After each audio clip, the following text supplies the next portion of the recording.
Κυκλάδων θέα στους τηλεοπτικούς σας δέκτες. Ήρθε η ώρα να επιστρέψουμε με τους ανταποκριτές από τα νησιά μας, να μάθουμε τα πιο πρόσφατα νέα και στην άλλη άκρη της τηλεφωνικής γραμμής φιλοξενούμε την συνάδελφο, την κυρία Μαρία Μελεΐση από το Άνδρος Πόρταλ για να μας δώσει τις πρώτες ειδήσεις από το νησί της Άνδρου για αυτές τις τελευταίες ημέρες. Κυρία Μελεΐση, καλησπέρα σας. Καλησπέρα και από μένα. Τι κάνετε, είστε καλά? Δόξα, μια χαρά. Χαιρόμαστε που σας έχουμε κοντά μας. Χαίρομαι και εγώ το ίδιο, να είστε καλά. Θα μπορούμε να μαθαίνουμε από την εκπομπή μας τα νέα της Άνδρου. Βέβαια, κάθε Πέμπτη θα είμαστε εδώ να σας ενημερώνουμε για τα τελευταία νέα. Ωραία. Σας ακούμε. Λοιπόν, ακέφαλο πτώμα σε κατάσταση προχωρημένης ύψης ξεβράστηκε την Κυριακή το απόγευμα στην παραλία του Μπατσίου. Η σωρός εντοπίστηκε από κάποιο κάτοικο της περιοχής, ο οποίος ειδοποίησε αμέσως το λιμεναρχείο. Σύμφωνα με τις πρώτες εκτιμήσεις, η σωρός του άτυχου συνανθρώπου μας βρισκόταν στη θάλασσα για τουλάχιστον ένα μήνα, αφού λόγω της προχωρημένης ύψης το πτώμα ξεβράστηκε διαμελισμένο και σχεδόν σκελετωμένο. Από το πρώτο λιμενικό τμήμα της Άνδρου, που διενεργεί προανάκριση, προαναγγέλθηκε η διενέργεια νεκροψίας νεκροτομής στην ιατροδικαστική υπηρεσία Αθηνών, όπου στάλθηκε τελικά η σωρός το πρωί της Δευτέρας. Αποκύκλωση του λιμενικού σώματος πάντως δεν αποκλείεται να προκύπτει για κάποιον μετανάστη. Μάλιστα. Ίσως με τον καιρό ξεβράστηκε το ναι, πτώμα, ακόμα έτσι. Η αλήθεια είναι δεν μας έχουν ενημερώσει. Δεν ξέρουμε ακόμη, ναι. Περιμένουμε και εμείς νεότερα. Ιατροδικαστική εξέταση να γίνει, σταμάτη, έτσι. Ναι, προφανώς ο άτυχος, τέλος πάντων, δεν γνωρίζουμε. Αν δεν γνωρίζουμε αν είναι άντρας ή γυναίκα. Δεν γνωρίζουμε ακόμα κάτι σίγουρο. Οι εικασίες λένε για γυναίκα, αλλά δεν είναι σίγουρο. Δεν μπορούμε να είμαστε σίγουροι ακόμα. Μάλιστα. Προφανώς κάπου αλλού το πτώμα, μάλλον έγινε ο πνιγμός και με τα ρεύματα μεταφέρθηκε στην Άνδρο. Προφανώς γιατί είναι αρκετό καιρό, θα ήταν αρκετό καιρό μέσα στη θάλασσα. Μάλιστα. Έχουμε κάποια άλλη είδηση? Έχουμε και άλλες ειδήσεις βεβαίως. Στο Βερολίνο και στο Παρίσι ταξιδεύει η Άνδρος μας, συμμετέχοντας σε δύο πολύ σημαντικές εκθέσεις κατά την ομπρέλα της περιφέρειας Νοτιού Αιγαίου. Η πρώτη έκθεση είναι στο Βερολίνο, που γιορτάζει την 50η της επέτειο και σύμφωνα με τους διοργανωτές αναμένεται να έχει τόσο επιτυχία όσο ποτέ, καθώς αναμένονται περίπου 10.000 εκθέτες και σε περισσότερες από 180 χώρες. Η έκθεση ξεκίνησε την Τετάρτη, 9 Μαρτίου, και ολοκληρώνεται στις 13 και όπως αναφέρεται η μεγαλύτερη αύξηση εκθετών παρουσιάζεται από νέες αγορές όπως η Ασία. Μετά το Βερολίνο, η Άνδρος θα δώσει το παρόν και στη διεθνή έκθεση Salon Mondial de Tourisme στο 2016, η οποία θα πραγματοποιηθεί στο Παρίσι από τις 17 έως και τις 20. Ο φετινός βασικός προσανατολισμός συγκεκριμένης έκθεσης είναι αναζήτηση νέων προορισμών και νέων θεματικών και καινοτόμων τουριστικών προϊόντων, όπως εκπαίδευση, εινογνωσία, οικοτουρισμός, τουρισμός για άτομα με ειδικές ανάγκες, καινοτομία στον πολιτισμό, αλλά και οικογενειακές διακοπές στην Ύπαιθρο. Σημαντική είδηση και αυτή, έτσι, όπως και η Σύρος, η οποία είχε... Είχαμε την προηγούμενη εβδομάδα εδώ τον κύριο Αρμανίτη που μας είπε ότι πήραμε μέρος σε δύο εκθέσεις. Σερβία και Βουκουρέστη και Βελιγράδι. Να σε ρωτήσω κάτι, Μαρία. Στην Άνδρο, σε τι εθνικότητας, τουρισμό στοχεύετε? Δηλαδή, έχετε κόσμο από ποιες χώρες περισσότερο? Έχουμε πολλούς από τη Γαλλία, από την Ολλανδία, από την Ιταλία. Έχουμε πολύ ανεπτυγμένα, δεν ξέρω αν το γνωρίζετε, είμαστε ο τρίτος προορισμός ο οποίος έχει πιστοποιημένα μονοπάτια. Οπότε όλο το χρόνο έχουμε κόσμο ο οποίος παραδοσιακά μονοπάτια. Βέβαια. Οπότε και για να έχετε παρουσία στο Βερολίνο, στοχεύετε και στη γερμανική αγορά. Αυτό καταλαβαίνω. Σαφώς. Είναι ένα κοινό που μας ενδιαφέρει. Υπάρχει μένα, αλλά όχι σε τόσο μεγάλο πλήθος όσο ας πούμε των Γάλλων ή των Ολλανδών ή των Άγγλων. Το λέω αυτό γιατί οι Γερμανοί συνήθως δεν προτιμούν ιδιαίτερα τις Κυκλάδες εδώ, εμάς. Αυτό με την παρουσία μας να αλλάξει και να δουν ότι αξίζει τον κόπο, να επισκέφτονται όλα τα νησιά των Κυκλάδων. Εκεί στοχεύετε και πολύ καλά κάνετε. Έτσι. Ακριβώς. Λοιπόν, έχουμε κάποια άλλη είδηση από την Άνδρο? Έχουμε ακόμα δύο ειδήσεις. Η μία είναι επίσης καλλιτεχνικού περιεχομένου στο φεστιβάλ, το 18ο Φεστιβάλ Ντοκιματέρ Θεσσαλονίκης. Θα πάρουμε μέρος και φέτος εμείς. Πρώτη συμμετοχή στην κατηγορία περιτέχνης, μέσα από την οποία αναδεικνύονται διάφορες μορφές καλλιτεχνικής δημιουργίας, είναι η ταινία Άνδρος της Μαρίνας Καραγάτση και του Βαγγέλη Λουκίσα. Το ντοκιματέρ αποτυπώνεται σπάνια στιγμιότυπα από την Άνδρο τη δεκαετία του 70, όπως τα κατέγραφε με το φωτογραφικό της φακό η κόρη του συγγραφέα Καραγάτση και τη ζωγράφου Νίκης Καραγάτση. Να σημειώσουμε ότι στην Άνδρο αποτέλεσε πηγή έμπνευσης για τη Μαρίνα Καραγάτση, η οποία αφιέρωσε στο κυκλαδίτικο νησί 3 κιόλας έργα της. γλύτινες εικόνες της Άνδρου, μαρμάρινα τέμπλα στην Άνδρο τον 19ο αιώνα και κτητορικές πλάκες της Άνδρου. Είναι εξίσου ελπίζουμε να έχουμε και κάποια διάκριση σε αυτό. Το ευχόμαστε. Να σε ρωτήσω, από εκδηλώσεις στο τριήμερο της Καθαράς Δευτέρας έχετε κάτι προγραμματίσει? Έχουμε αρκετά στο νησί, σε όλα τα μέρη, και στη Χώρα και στο Γαύριο και στο Κόρθι, στον Πατσί. Υπάρχουν εκδηλώσεις τόσο για τα παιδιά όσο και για για τα μεγαλύτερα παιδιά. Υπάρχουν παραδοσιακά κούλουμα, υπάρχουν αποκριάτικα πάρτι. Θα γίνει καρναβάλι την Κυριακή και στη Χώρα και στο Κόρθι. Μάλιστα, πολύ σημαντική είδηση. Οι δράσεις είναι αρκετές. Προσπαθούμε πάντα και κάθε χρόνο για όσο το δυνατόν περισσότερες δράσεις. Ωραία. Και τέλος, να κλείσουμε μία τελευταία είδηση, η οποία είναι για την πρόσληψη 2 ατόμων με σύμβαση εργασίας ιδιωτικού δικαίου διάρκειας 8 μηνών, την οποία έχει ανακοινώσει η ΔΔΕ. Είναι για 2 θέσεις, οι οποίες έχουν ως ειδικότητα ηλεκτρολόγων εναέριων υπόγειων δικτύων. Οι αιτήσεις ξεκινάνε από αύριο 11 Μαρτίου και ολοκληρώνονται στις 21 Μαρτίου. Μάλιστα. Τι διάρκεια είπες είναι? Αυτό είναι 8μηνο. Είναι 8μήνα, ναι. Είναι 8μήνα, είναι 2 θέσεις. Υπάρχουν και άλλες στις Κυκλάδες. Τώρα δεν γνωρίζω δυστυχώς τον ακριβή αριθμό θέσεων στις υπόλοιπες Κυκλάδες. Ναι, εντάξει, δεν πειράζει. Για την Άνδρο πάντως είναι 2 θέσεις. Για την Άνδρο είναι 2 θέσεις και μέσα στο site της ΔΔΕ μπορούν να βρουν πληροφορίες ενδιαφερόμενοι. Μάλιστα. Λοιπόν, Μαρία, να σε ευχαριστήσουμε πάρα πολύ. Σας ευχαριστώ και εγώ. Και εμείς θα τα ξαναπούμε την ερχόμενη Πέμπτη, έτσι. Να είστε καλά, θα είμαστε στο ραντεβού. Να είστε καλά, σας ευχαριστούμε πολύ. Καλό απόγευμα στην Άνδρο. Καλό απόγευμα. Καλό απόγευμα. Λοιπόν, η κυρία Μαρία Μελέης ήταν από το Άνδρο. Ήταν η πρώτη μας επαφή με την Άνδρο. Είπαμε θα ότι την έχουμε σιγά, μόνιμη συνεργάτη από εδώ και πέρα. Σιγά σιγά θα έρχονται περισσότεροι ανταποκριτές για να καλύπτουμε όσο το δυνατόν. Και να μαθαίνουμε και τις ειδήσεις από όλα τα νησιά. Μάλιστα. Λοιπόν, να συνεχίσουμε τώρα. Σε λίγο νομίζω θα πάμε σε άλλο νησί, θα πάμε στην Πάρο, στον κύριο Τάσο Σκαραμαγκά. Θα προσπαθήσουμε να τον έχουμε στην τηλεφωνική γραμμή σε λίγο. Σταμάτη στην Πάρο, που να σου πω ότι πριν από λίγες μέρες ξεφάντωσε η Νάουσα σε καρναβαλικούς ρυθμούς. Άλλωστε οι μέρες είναι τέτοιες που ένα-ένα τα νησιά... Έκαναν καρναβάλι νωρίτερα εκεί. Από ό,τι βλέπω εδώ από το Parianos-Typos.gr πραγματοποιήθηκε, ήταν μια εκδήλωση αυτή, αποκριάτικη παρέλαση μάλιστα, αναφέρει το Parianos-Typos.gr, στην πλατεία της Νάουσας. Υπάρχει σχετικό βίντεο, το οποίο νομίζω μπορούμε να το δούμε από το Parianos-Typos.gr, κύριε Ρούσο, και μετά να προσπαθήσουμε να επικοινωνήσουμε με τον ανταποκριτή μας από την Πάρο, τον κύριο Τάσο Σκαραμαγκά, να μας πει περισσότερα. Νομίζω το έχουμε το βίντεο, έτσι. Είχε συμμετοχή αρκετή από ό,τι βλέπω. Ναι, είχε πάρα πολύ συμμετοχή. Θα το δούμε το βίντεο. Καρναβάλι λοιπόν της Νάουσας Πάρου, έτσι βλέπω εδώ. Δεν ξέρω, κύριε Ρούσο, το έχουμε το βίντεο. Θα δούμε λοιπόν σε λίγο.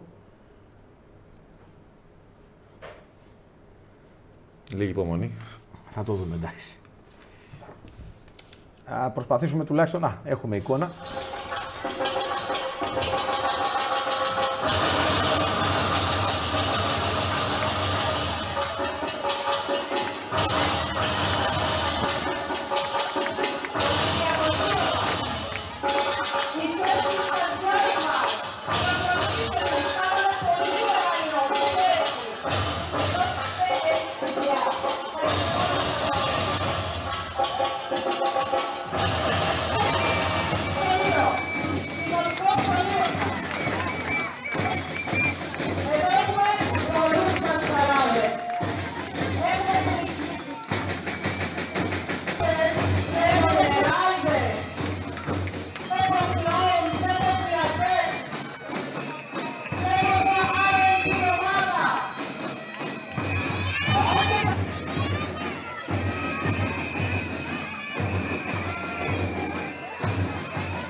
Είσαστε έτοιμοι να υποδεχτείτε τα σούπερ παιδιά.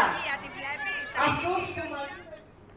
Να παραμείνουμε στην Πάρο και να μάθουμε και άλλες ειδήσεις από το όμορφο νησί των Κυκλάδων. Στην τηλεφωνική μας γραμμή έχουμε τον ανταποκριτή από το νησί, τον Τάσο Σκαραμαγκά. Τάσο, καλησπέρα. Καλησπέρα από Πάρο. Όλα καλά. Πώς είμαστε σήμερα, όλα καλά? Μια χαρά, εσύ. Ωραία. Λοιπόν, σε ακούμε.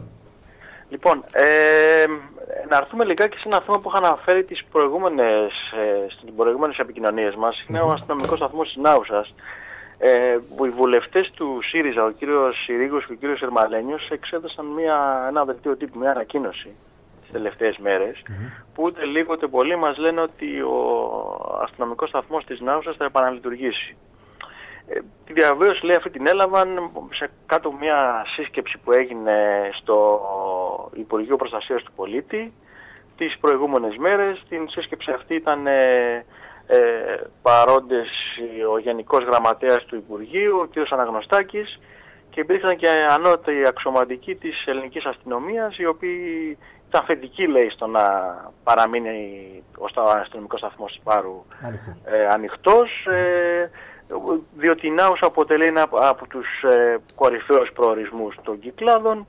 Τώρα θα περιμένουμε τις επόμενες μέρες να δούμε κατά πόσο αυτό κατά πόσο ευσταθεί, κατά πόσο θα επαναλειτουργήσει ο σταθμός της Νάουσας. Εδώ είμαστε, θα το δούμε τις επόμενες ημέρες. Τάσο, το καλοκαίρι για τι πληθυσμό μιλάμε, πόσο φτάνει η Νάουσα? Περίπου γύρω στις, να πούμε ότι το χειμώνα 3.500, το καλοκαίρι είναι 40-45.000. Νομίζω ότι 40-45.000 είναι μια πόλη ολόκληρη. Εννοείται. Δεν γίνεται να μην έχει αστυνομικό τμήμα. Εννοείται. Βασικά είναι αστυνομικό σταθμό. Αστυνομικό τμήμα είναι στην Παρκιά. Ναι. Υπάρχει μια διαφορά μεταξύ αστυνομικού σταθμού, αλλά φυσικά δεν εννοείται μια πόλη 45.000 να μην έχει αστυνόμευση καθόλου. Έτσι, γιατί μιλάμε για μια μεγάλη πόλη ουσιαστικά. Ακριβώς. Λοιπόν, να περάσουμε τώρα σε ένα άλλο θέμα. Το είχαμε αναφέρει ότι Πάρος το 2016 ο Δήμος Πάρου ανακηρύσσεται μάλλον το 2016 για το Δήμο Πάρους έτος ανακύκλωσης. Ξεκίνησαν οι περιβαλλοντικές δράσεις στις σχολικές μονάδες. Είχαμε στην Νάουσα, στις Λεύκες, στον Κόστο, στην Αγκεριά, στη Μάρπισσα αυτή την εβδομάδα και στα σχολεία της Παρκιάς είχαμε μια διαδραστική διδακτική θεατρική μεταφορά ενός οικολογικού παραμυθιού από γνωστούς ηθοποιούς, την κυρία Ελευθερία Φιντή και τον κύριο παλαιολόγο Παπαδόπουλο. Έγινε παρουσίαση στα σχολεία, όπως προανέφερα, όλης της Πάρου, και υπάρχουν και επόμενες δράσεις που θα ακολουθήσουν, όπως έχουμε αναφέρει, για το επόμενο χρονικό διάστημα, μια και όπως είπαμε η Πάρος το 2016 ο Δήμος Πάρου έχει ανακηρυχθεί ως το 2016 μάλλον έχει ανακηρυχθεί ως έτος ανακύκλωσης. Μία τώρα πρωτοβουλία του Πολιτιστικού Συλλόγου Αγκαιριάς, δεν ξέρω αν έχουμε χρόνο, μπορώ να μιλήσω ακόμα να πω. Έχουμε μία πρωτοβουλία τώρα σημαντική του Πολιτιστικού Συλλόγου Αγκαιριάς, όπου σε συνεργασία με τους γιατρούς του κόσμου και το χαμόγελο του παιδιού συνδράμει σε μια εκστρατεία βοήθειας των ανθρώπων που έχουν ξεριζωθεί από τις χώρες τους και αυτό το τεράστιο πρόβλημα που αντιμετωπίζει ευρύτερα όλη η Ελλάδα αυτή τη στιγμή. Πλέον δεν είναι μόνο των νησιών του Ανατολικού Αιγαίου, είναι όλης η Ελλάδας το πρόβλημα αυτή τη στιγμή και προσπαθούν μέσα από αυτή την προσπάθεια να συγκεντρώσουν διάφορα είδη. Αν τώρα κάποιος θέλει από τους συμπολίτες μας να βοηθήσει, μπορεί να μπει μέσα στο site μας, στο parianostipos.gr. Υπάρχουν οι προϋποθέσεις και τι ακριβώς είδη χρειάζεται, για να μην στέλνει ο καθένας ό,τι να είναι. Υπάρχουν συγκεκριμένα είδη που χρειάζονται.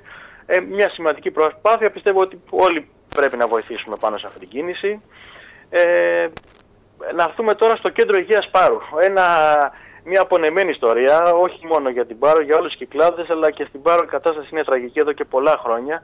Υπήρχε λοιπόν ένας σύλλογος φίλων στήριξης του κέντρου υγείας, ο οποίος μάλλον προσπαθεί τώρα να κάνει μια επαναδραστηριοποίηση και κάνει μια συγκέντρωση την Κυριακή 20 Μαρτίου, καλεί στον Αρχίλοχο 11 ώρα το πρωί να συζητήσουν το θέμα της ενεργοποίησης, όπως και αρχαιρεσίες για την ανάδειξη νέου Διοικητικού Συμβουλίου, για να όλοι μαζί να προσπαθήσουμε τέλος πάντων να δούμε τι μπορεί να γίνει με αυτή την κατάσταση που πηγαίνει από το κακό στο χειρότερο. Και τέλος άφησα να έρθουμε και στο κλίμα των ημερών, το καρναβάλι της Νάουσας, που μικροί και μεγάλοι ξεφάντωσαν, έγινε μια παρέλαση και πάρα πολύ κόσμο. Εγώ δεν θυμάμαι ξανά τόσο κόσμο στην Νάουσα, ίσως ήταν ο περισσότερος κόσμος που είχα δει τα τελευταία χρόνια. Προφανώς ο κόσμος το έχει ανάγκη πλέον αυτό με τόσα προβλήματα που έχει. Μικροί και μεγάλοι λοιπόν ξεφάντωσαν στους δρόμους της Νάουσας και βέβαια την παράσταση την έκλεψε ένας γνωστός δημοτικός σύμβουλος που είχε ντυθεί νύφη και με το γαμπρό ήρθαν πάνω σε ένα GCB στην πλατεία της Νάουσας, είχαν ντύσει και το GCB σε ρυθμούς με τις κορδέλες, τις γνωστές κορδέλες τέλος πάντων. Τέλος πάντων διασκέδασε ο κόσμος και αυτά. Δεν νομίζω ότι έχω να πω κάτι άλλο. Να ευχηθούμε καλό τριήμερο και να θυμίσουμε ότι τη Δευτέρα, την καθαρά Δευτέρα μάλλον το καρναβάλι της Αντιπάρου. Το οποίο εγώ δεν θυμάμαι κάποιο άλλο μέρος στις Κυκλάδες ή στην Ελλάδα. Συνήθως το καρναβάλι τελειώνει τελευταία αποκριά την Κυριακή. Στην Αντίπαρο γίνεται την καθαρά Δευτέρα 4 ώρες το απόγευμα. Πρωτοτυπία Αντίπαρο. Είναι πρωτοτυπία Αντίπαρο. Ναι. Λοιπόν, αυτά τώρα δεν ξέρω αν έχουμε κάτι άλλο. Φαντάζομαι, Τάσο, ότι θα έχει και πολλούς επισκέπτες από την Πάρο. Θα περάσουν απέναντι. Εννοείται. Περνάνε όλοι, πάρα πολλοί κόσμοι το φέρει μπόντα. 5 λεπτά είναι και πάνε όλοι στην Αντίπαρο. Οι Παριανοί θα κάνουν κούλουμα δηλαδή στην Αντίπαρο. Ναι, κάπως έτσι γίνεται. Είναι κούλουμα με καρναβάλι. Μάλιστα. Λοιπόν, Τάσο, ευχαριστούμε πάρα πολύ. Να είστε καλά. Να περάσει ένα γεμάτο τριήμερο. Επίσης. Και εδώ είμαστε την ερχόμενη Πέμπτη να μάθουμε περισσότερα νέα. Ανανεώνουμε το ραντεβού μας για την άλλη Πέμπτη, Τάσο. Να είστε καλά, καλό τρίμηνο. Ευχαριστούμε πολύ. Να είστε καλά. Λοιπόν, Τάσο Καραμαγκάς ήταν από τον Παριανόστυπος.gr Σταμάτη. Τώρα έχουμε να πάμε. Έχουμε Νάξο. Έχουμε το φίλο μας τον Νικόδημο τον Λιανό. Είναι στη γραμμή ο Νικόδημος. Έχουμε κύριε Ρούσο τον Νικόδημο τον Λιανό στην γραμμή ή θα τον έχουμε σε λίγα δευτερόλεπτα. Λίγα δευτερόλεπτα μας δίνει λοιπόν από το κοντρόλ.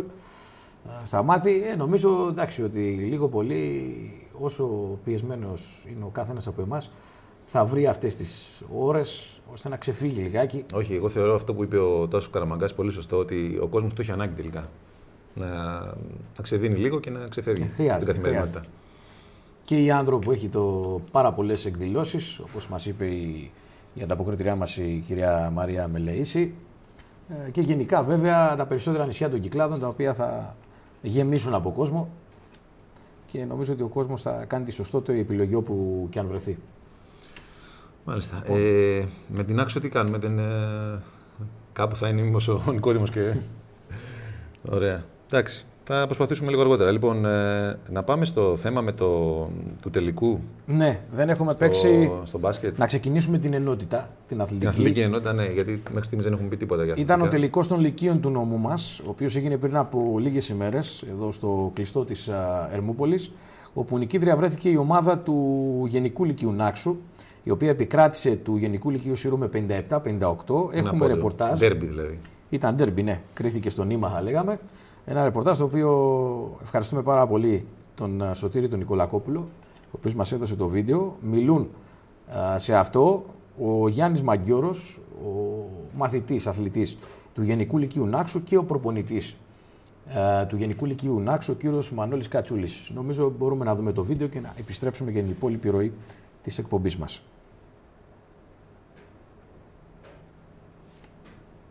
Γιάννη Μαγκιώρε, τελικά μάλλον σου πάει αυτό το γήπεδο, έτσι. 2-2, έχεις σε λίγους μήνες. Ναι, τώρα τελευταία έχω 2 νίκες μέσα στο γήπεδο. Παίξαμε πάρα πολύ καλά. Ήταν ένα πάρα πολύ καλός αγώνας. Πήγε στον ένα πόντο όπως είδαμε. Δεν κάναμε πολλά φάουλ. Παίξαμε ένα σύστημα πάνω στο ψηλό που πιστεύω ότι έκανε το παιχνίδι. Το κρατήσαμε σε χαμηλό σκορ. Όλα τα παιδιά έπαιξαν πάρα πολύ καλά και αυτά που ήταν μέσα στο γήπεδο και αυτά που ήταν εκτός. Και θέλω να δώσω συγχαρητήρια σε όλη την ομάδα, στον προπονητή μου τον κύριο Κατσούλη και τον διευθυντή μας τον Δημήτρη Σκουλάτο. Πού θέλεις να αφιερώσεις αυτό το κύπελλο?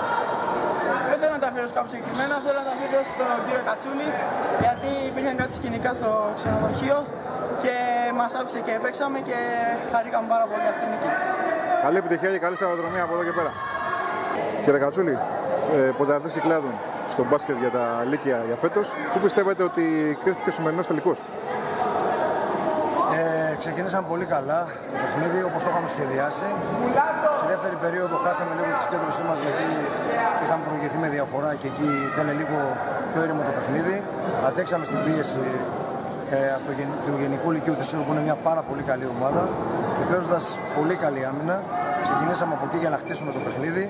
Περιορίσαμε τον ένα από τους δύο παίχτες που ξέραμε ότι θα βάλουν σε πολλούς πόντους στον Πατάπη σε χαμηλό σκορ και εκεί που άνοιξε το παιχνίδι από τον Βασιλιάδη το κλείσαμε και μπορέσαμε έτσι να ελέγξουμε τον ρυθμό και να βάλουμε τα σουτ που έπρεπε στην τελευταία περίοδο. Εκεί βέβαια χρειάζεται και τύχη αλλά χρειάζεται και ικανότητα. Εκεί νομίζω ότι κρίθηκε το παιχνίδι. Αντέξαμε στην πίεση και ενώ βρεθήκαμε πίσω μπορέσαμε και επανήλθαμε και γυρίσαμε το παιχνίδι στο τέλος και νομίζω ότι κερδίσαμε δίκαια. Σε κάποια στιγμή το παιχνίδι, στο τρίτο δεκάλεπτο, αν θυμάμαι καλά, στην αρχή πέρασε μπροστά η ομάδα της Σύρου με ένα καλάθι του Βασιλιάδη, αν θυμάμαι καλά. Μετά πήρε και μια διαφορά 4 πόντων. Ποιο ήταν το μυστικό που σας έδωσε την ανατροπή? Η καλή άμυνα, το καθαρό μυαλό και η ηρεμία. Πιστεύαμε ότι μπορούμε να το πάρουμε το παιχνίδι και παρότι βρεθήκαμε πίσω εκτός έδρας, αντέξαμε σε όλο αυτό το ρυθμό. Αυτό είπα και προηγουμένως, είναι να αντέξει το ρυθμό και να μπορέσει να βάλει τα σούτα εκεί που πρέπει και να γυρίσει ένα τέτοιο παιχνίδι εκεί που είχε φτάσει. Με την γηπεδούχο ομάδα να είναι σαν ομάδα Ερμούπολης πιο δουλεμένη, αλλά θέλαμε πάρα πολύ το παιχνίδι, φάνηκε στο γήπεδο και από τη στιγμή που αντέξαμε στην πίεση ήμουν σίγουρος ότι θα μπορέσουμε να το πάρουμε. Και τώρα? Τώρα Αθήνα. Και βλέπουμε να δούμε πώς θα είναι η κλήρωση, να δούμε τι θα μας βγάλει απέναντι. Θα προσπαθήσουμε να το παλέψουμε όσο μπορούμε περισσότερο. Να σε ευχηθούμε καλή επιτυχία και καλή σταδιοδρομία να έχουν τα παιδιά και εσείς. Πάνω απ' όλα καλή επιτυχία στα παιδιά, στη ζωή τους, στις σπουδές τους, στις επιτυχίες τους για να φτάσουν εκεί. Μετά τα αθλητικά και αν μπορέσουν κάποιοι από αυτούς να συνεχίσουν, θα είναι χαρά και για μας που προσπαθούμε να τους διδάξουμε το εφαγωνίζεστε και ό,τι καλύτερο για τη ζωή τους. Συγχαρητήρια και καλή συνέχεια. Ευχαριστώ πολύ. Να είστε καλά. Ευχαριστώ.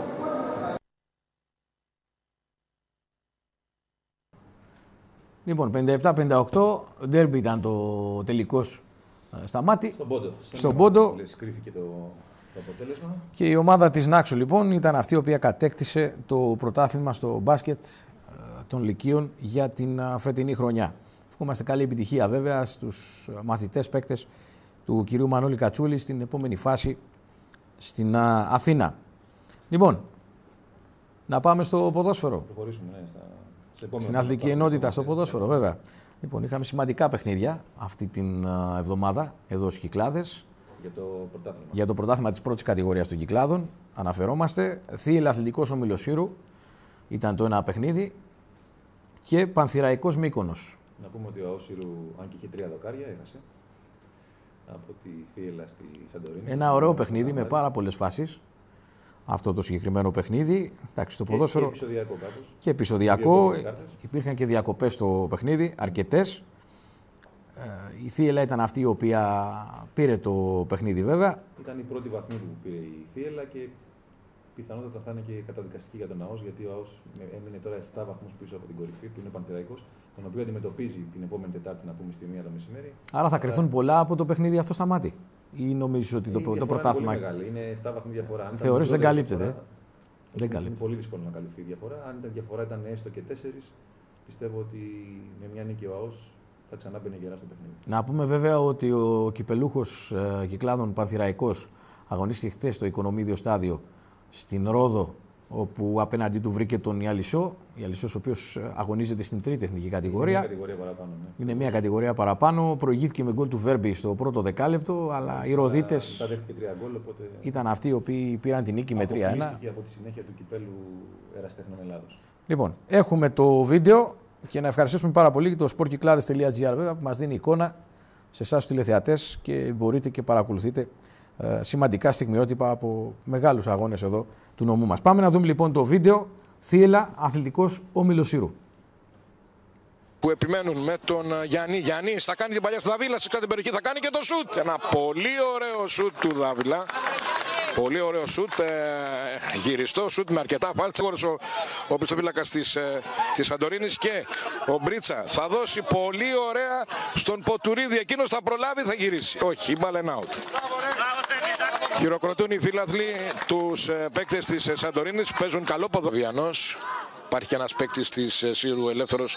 Θα φύγει ο Μπρίτσα από τον τείχος για να τον καλύψει. Γίνεται η βαθιά μπαλιά. Προσπαθούν εκεί οι παίκτες της Σύρου. Μπρίτσα προσπαθεί να διώξει. Δεν απομακρύνει την μπάλα και είναι, η μπάλα βρίσκει στο δοκάρι. Εκπληκτική ενέργεια, κυρίες και κύριοι. Δεν ξέρω ποιος ήταν ο παίκτης της Σύρου που έκανε. Ήταν πολύ γρήγορη η φάση. Κάπτεν Μπαρ στα φυρά. Παγίδας μεταφορική από την Σύρου. Για να δούμε τώρα αυτή τη φάση. Χάνει μια μοναδική ευκαιρία ο Ραμπαβίλας, καθώς διαβάζαμε τους χορηγούς μας. Ο Ραμπαβίλας βρέθηκε απέναντι από τον Ανδρούτσο. Είναι η δεύτερη ευκαιρία που χάνει μέσα σε 2 λεπτά η ομάδα της Σύρου. Τουρίδη δεν περνάει μπάλα. Πάλι ο Μπρίτσα. Ο Μπρίτσα θα πήγε έναν αντίπαλο. Θα προσπαθήσει να απελευθερώσει τον. Εκεί υπάρχει ένα μικρό πρόβλημα συνεννόησης. Ερίκος θα μπει στην περιοχή. Καθυστερεί ο Ερίκος και δίνει την ευκαιρία στους αμυντικούς και κυρίως στον. και σε ένα αμυντικό της ομάδας της Σύρου. Εκτελείται το φάουλ. Ωραία. Και είναι καλοκτημένο μες στην περιοχή. Θα διώξει με τα χέρια ο Συριανός. Δεν απομακρύνει την μπάλα. Ο Τουρίδης θέλει να γυρίσει. Θα διώξουν τελικά η αμυντική της ομάδας της Σύρου. Μπρίτσα θα επαναφέρει με πολύ ωραίο τακουνάκι. Προσπαθεί να γυρίσει οι παίκτες της Θίελας με τον Μπρίτσα. Μπρίτσα. Λαμπαβίλας έξω από την περιοχή. Θα γίνει το δυνατό σουτ. Ένα ωραίο σουτ από το Φίλον. Μια πολύ ωραία ενέργεια των ποδοσφαιριστών της Θίελας. Συνδυάστηκαν πολύ ωραία έξω από τη μεγάλη περιοχή. Από την άλλη πλευρά τελικά Φίλον. Θα κλέψει την μπάλα ο Ερίκος. Θα γυρίσει στον Γιάννη. Γιάννης. Και είναι το 1-0. Είναι το 1-0. Μια εκπληκτική προσπάθεια. Είπαμε ότι μύρισε τον γκολ από τον Ερίκο. Ο Ερίκος λοιπόν πήρε την μπάλα μέσα στην περιοχή, δεν χαρίστηκε, έκανε ένα δυνατό ευθύβολο σουτ και η Θίελα, κυρίες και κύριοι, στο 35ο λεπτό θα προηγηθεί 1-0 του αθλητικού ομίλου Σύρου. Ένα πολύ ωραίο γκολ. Θα πρέπει να πούμε την μπάλα την πήρε ο Γιάννης, έκανε μια πολύ ωραία παλιά στον Ερίκο και εκείνος κεραυνοβόλησε τον Συριανό και έγραψε το 1-0 με ένα πολύ δυνατό σουτ που καρφώθηκε στη δεξιά πλευρά των δικτύων του Συριανού, που δεν μπόρεσε βέβαια να αντιδράσει. 35ο λεπτό ο Ερίκος ανοίγει το σκορ για την ομάδα της Θίελας, ενώ ανάβουν και τα μπεγγαλικά εδώ στο γήπεδο και βέβαια ενθουσιάζονται οι εκατοντάδες οπαδοί.